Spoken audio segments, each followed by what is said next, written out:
Dobrodošel v dnevnem podkastu, kjer raziskuješ najpomembnejša vprašanja življenja skozi misli in nauk starih stoikov, kot so Seneca, Epiktet in drugi. Vsak dan ti prinaša novo lekcijo o življenju, prilagojeno za človeka v modernem času.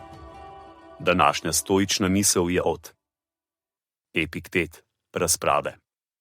Ko vidim zaskrbljeno osebo, se vprašam, kaj hoče. Če oseba ne bi hotela nečesa, kar je izven njenega nadzora, zakaj bi bila preplavljena z zaskrbljenostjo?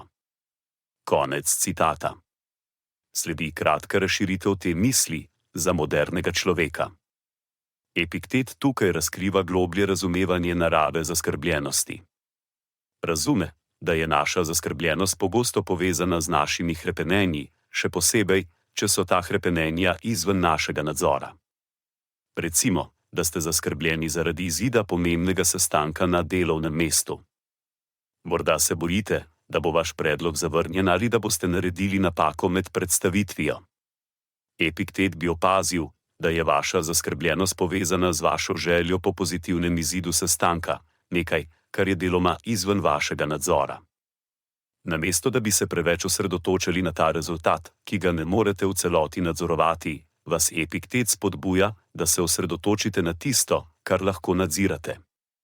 Lahko se pripravite na sestanek, se izobražujete, vadite in delate vse, kar je v vaši moči, da boste uspešni. Če se osredotočite na te vidike, boste morda našli, da je vaša zaskrbljenost manj prevladujoča.